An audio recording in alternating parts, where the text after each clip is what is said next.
An incredible ending to an incredible Monday Night Raw, and I had to get on here because we have feelings. Welcome to a Notsam Wrestling Emergency Podcast because Roman Reigns and Brock Lesnar returned to the WWE last night in Madison Square Garden. An enormous episode of Monday Night Raw, not only including what we're all here to unpack our feelings about today, but including so much. Maxine Dupri winning the WWE Women's Intercontinental Championship. Huge moment for Maxine Dupri. The return of AJ Lee, the return of Dolph Ziggler, if only for one night, we shall see. Gunther coming back as the least fun we have ever seen Gunther, which you know is exactly what I'm looking for in my Gunther. And of course, all of the John Cena stuff. And the only reason why we are doing this emergency podcast right now and we didn't do it immediately after Monday Night Raw is because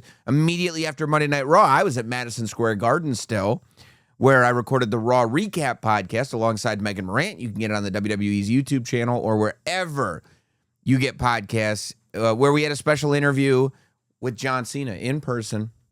John Cena from Madison Square Garden. It was great, and I would hope that you would check it out. But the feelings that I had by the end of that show was all feelings. You felt happy for Maxine Dupri. You felt nostalgic and somewhat sad, but happy at the same time that we got to see what we got to see with that six-man tag, John Cena, Sheamus, Rey Mysterio, but knowing that we've got 2 John Cena matches left. Feelings.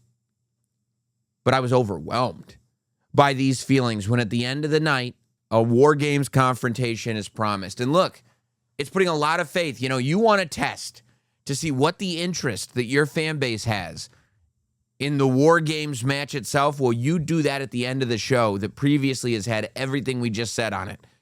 From John Cena to an underdog title win to everything that we saw on the show. And yet still, all of it followed by this confrontation that resulted in the 2 biggest current stars in the industry having a face-off for the first time in who knows how long. Brock Lesnar and Roman Reigns.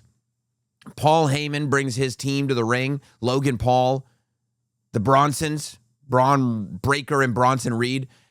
And they all 3 come together. I mean, they are really acting like Logan Paul is not here for the War Games, but that Logan Paul he's bought in to everything that Paul Heyman is selling. And that Logan Paul is straight up Vision, which could be very, very interesting because if that is the case, you just added a new opponent for Seth Rollins to potentially have when Seth Rollins returns to the WWE. Drew McIntyre comes out separately, but still in unison with the Vision. He's not in the faction, but he's ready to fight on behalf of them against the enemies that he shares with them. You see the 4 baby faces come to the ring, Cody Rhodes and the Usos and CM Punk. One of the most star-studded babyface teams that we've had in War Games, only to be added to. Because fists start flying, hands start getting thrown, and the Beast's music starts playing. Brock Lesnar shows up at Madison Square Garden, takes off that cowboy hat, and goes straight to the ring. First thing he does is go after CM Punk. Very, very interesting. CM Punk is the World Heavyweight Champion. CM Punk is a former Paul Heyman guy, the type of guy that Brock Lesnar still is very much to this day, but I think the World Heavyweight Championship of it all, it's, for me anyway, amplifies my interest in what is going on with Brock Lesnar and CM Punk. But it's attacks, it's suplexes, CM Punk goes down. Brock Lesnar is as scary as he's ever been. It's the same Brock Lesnar. It's not even the same Brock Lesnar. And I'll get to that in a moment.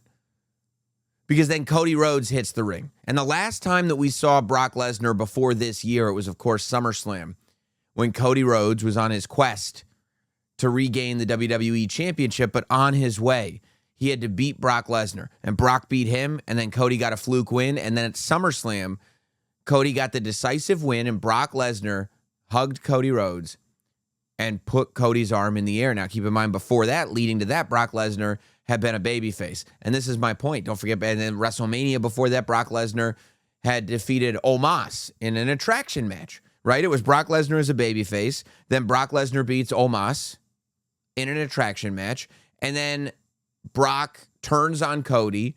They have this rivalry, and then boom, Brock's gone. I think that it is important to note that when Brock left after his SummerSlam match with Roman Reigns, the Brock was changed, right? Brock lost his war with Roman Reigns. Brock lost the war with Cody Rhodes. Brock was in an attraction match, not a main event match, an attraction match at WrestleMania 39. I might have said WrestleMania 38 a moment ago. I meant WrestleMania 39. Brock was not the same Brock that Roman Reigns faced at WrestleMania 38. Brock was not that destroyer that Brock had been. And to those that question why Brock Lesnar beat John Cena at WrestlePalooza, I think that this is why. I think that the reason why is so Brock can step up to the plate and for however long he's going to be here, go back to being that Brock Lesnar that is a threat to everybody on the roster, so that when somebody beats Brock Lesnar, they get the same rub that John Cena just put on Brock Lesnar. There is no way you can tell me that it's the same Brock. The Brock before he beat the streak was not the same Brock after he beat the streak. The Brock that squashed John Cena after he beat the streak was not the same Brock Lesnar before he squashed John Cena. And the Brock Lesnar that squashed John Cena at WrestlePalooza, going into that was a different Brock Lesnar than leaving that, because it had happened. Everybody, there is nobody that, can squash a guy like John Cena and go, well, he didn't need it. It's the same either way. It's not the same either way. And we're going to be able to speculate wildly about WrestleMania and the poker game table that he's at and all this stuff, but that will come in time, because right now we got War Games. And as Brock Lesnar stood in the ring, he cleared CM Punk out of there. He cleared Cody Rhodes out of there. He was looking pretty happy with himself. And the credits came on, and the copyright came on. And just as we thought Monday Night Raw was ending, it was a great fake out. Roman's music hits, and here comes Roman Reigns. Roman Reigns is looking as ferocious as we've seen him in a very long time. He's got his new shirt on. He's not wearing he's wearing sneakers that if Bronson Reed took them, it would hurt. He's got his Travis Scott lows on. And he gets in that ring and he stares down Brock Lesnar. To me, just in his body language, in the way he conducted himself, in the look in his eyes, this was the Roman Reigns that I think arguably maybe we last saw around WrestleMania 40. Because Roman Reigns loses that title to Cody Rhodes. And then what does he do? He comes back, he teams with Cody Rhodes. Right? He's still got that thing, but he's trying to figure out how to get back into it, right? He starts 2025 by beating Solo Sikoa. So that bloodline business is done. There's no question as to who the tribal chief is. Then he goes to the Royal Rumble, loses the Royal Rumble. Then he goes to WrestleMania, loses Paul Heyman, loses to Bronson Reed. It's not been a good year for Roman Reigns. The body language that I got from Roman Reigns is that that's all done. Everything that I just said about Brock Lesnar. And when the two of them meet in physicality, Roman Reigns Superman punches Brock Lesnar out of the ring. Bronson Reed attacks Roman Reigns, the same guy that pinned Roman Reigns, the same guy that put Roman Reigns on a stretcher. And what does Roman do? The fight goes on to the floor. He Superman punches him off of the top rope after a tsunami attempt. And then as the NYPD are holding him back, Roman Reigns spears Bronson Reed and the NYPD through a barricade. And it would look as though we have our teams: Bronson Reed, Braun Breaker, Logan Paul, Drew McIntyre, and Brock Lesnar versus Cody Rhodes, CM Punk, Jimmy Uso, Jey Uso, and Roman Reigns. Massive, massive, massive War Games match. Now, on one end, you have this Paul Heyman team that Paul Heyman said was the best team he's ever led into War Games. Sacrilege. Okay, Paul Heyman not only led the Bloodline into War Games, Paul Heyman has been leading teams into War Games since the 1980s. I mean, Paul Heyman has led every... What about the Dangerous Alliance? What about the teams mentioned on Monday Night Raw? The Samoan SWAT team? What about all them? Well, he says this is the team. When you look at the babyface team, and we've been talking about this for a few months now, that it's a unique situation where the babyfaces don't necessarily get along with each other. After Raw went off the air, Roman Reigns and CM Punk had a stare down. The tension between Roman Reigns and CM Punk started at War Games last year when Paul Heyman brought CM Punk into the fold. CM Punk said, I'll do it, but you're going to owe me a favor. That favor cashed in at WrestleMania when Paul Heyman had to walk CM Punk to the ring and did so. Roman Reigns was alone for the first time since the formation of the Bloodline in 2020. And Roman Reigns made it clear earlier this year that he doesn't blame post-WrestleMania. He doesn't blame Seth Rollins for stealing Paul Heyman from him. He blames CM Punk for creating that divide. We'll get right back to it, but for you nicotine lovers out there, how about if I told you there was 100% pure nicotine that was always tobacco-free? I'm talking about Lucy Breakers. These are nicotine pouches with an extra surprise. Each pouch holds a capsule that can be broken open to release extra flavor and hydration. All kinds of different flavors and also different strengths. You can keep it chill. You can give yourself a bigger kick. As an adult, you know what works for you. It's easy. Set yourself up with a subscription and have Lucy delivered straight to your door. You don't have to go and find it whenever you run out. Let's level up your nicotine routine with Lucy. Go to lucy.co/notsam and use promo code notsam to get 20% off your first order. Lucy has a 30-day refund policy to be there for you if you change your mind. Again, that's lucy.co and use code notsam to get 20% off. Now, here comes the fine print. Lucy products are only for adults of legal age, and every order is age verified. Warning: this product contains nicotine, and nicotine is an addictive chemical. When he came back, he helped up Jey Uso. He did not help up CM Punk. Roman Reigns does not like CM Punk.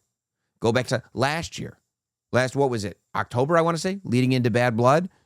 Roman Reigns and Cody Rhodes meeting on that football field. You're in my way in life.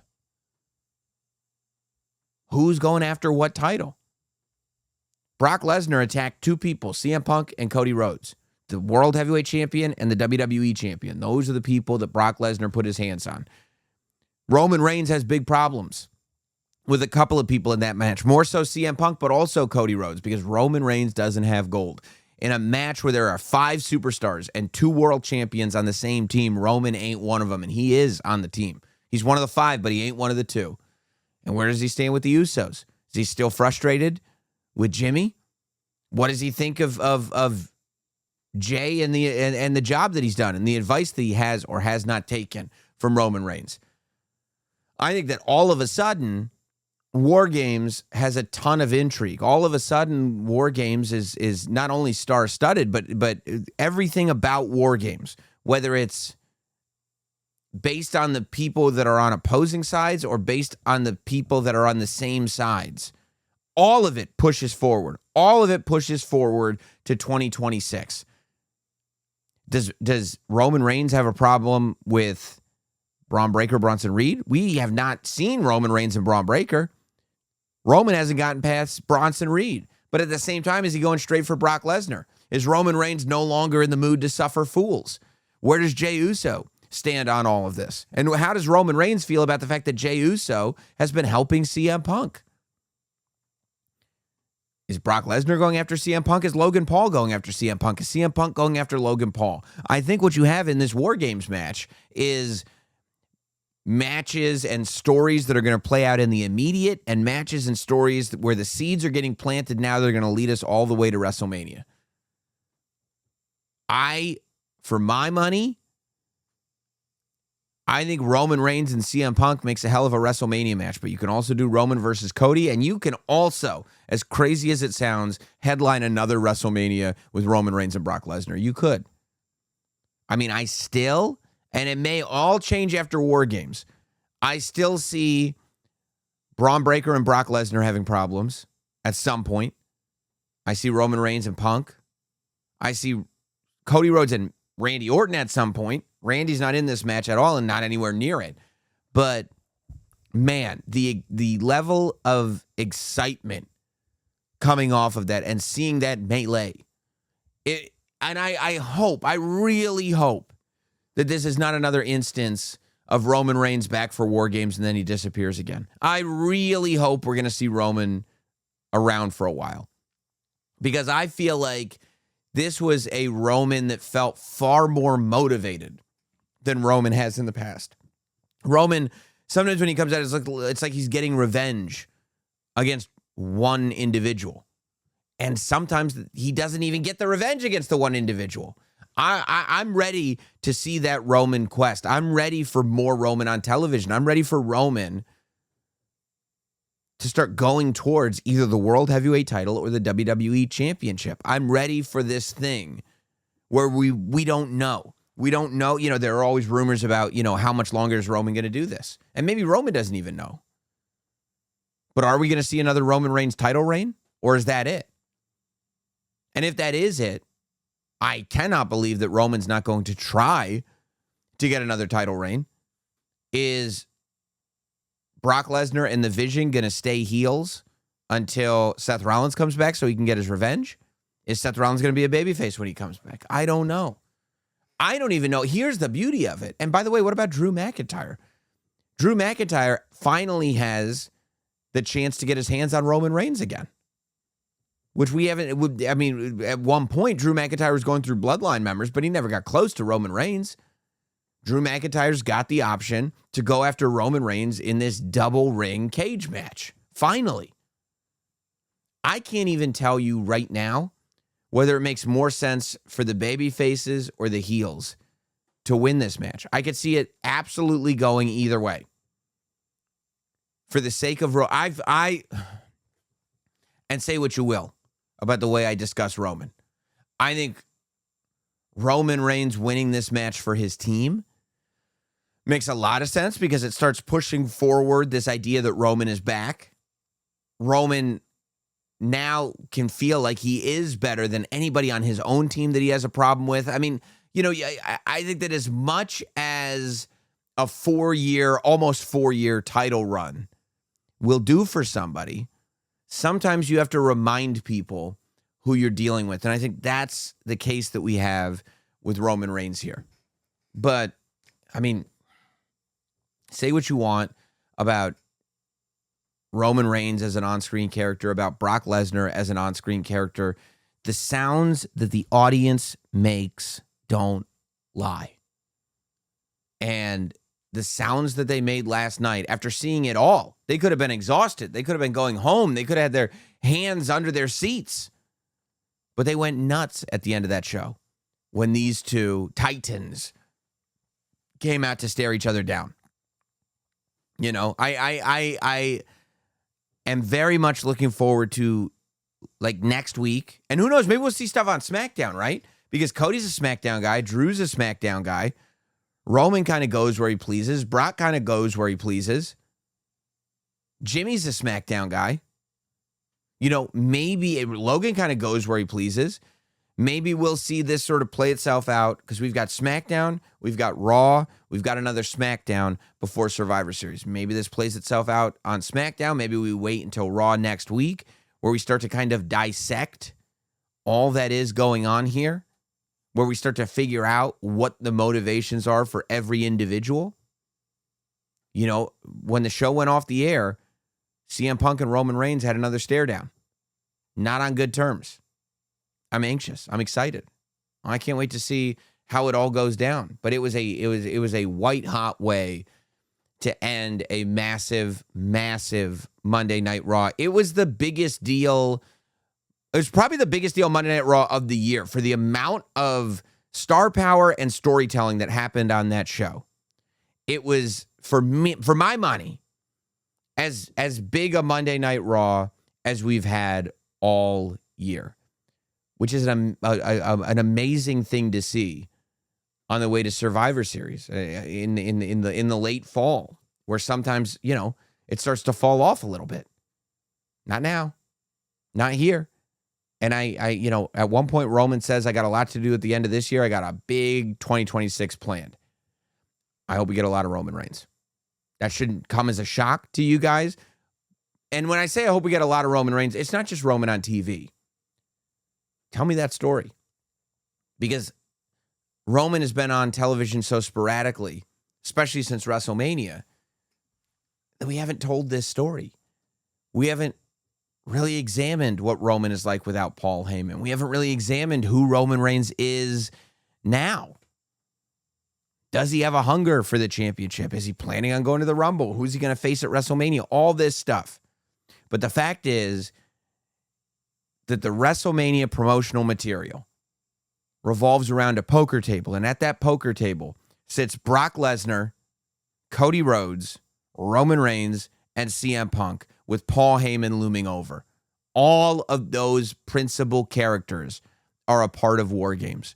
There is no way, based on what we've seen in front of us, based on the evidence presented, and based on the reactions that it all got, that you can convince me that this War Games match is not going to start to build the stories that will eventually lead to WrestleMania. Maybe not everybody in the match, maybe not every story.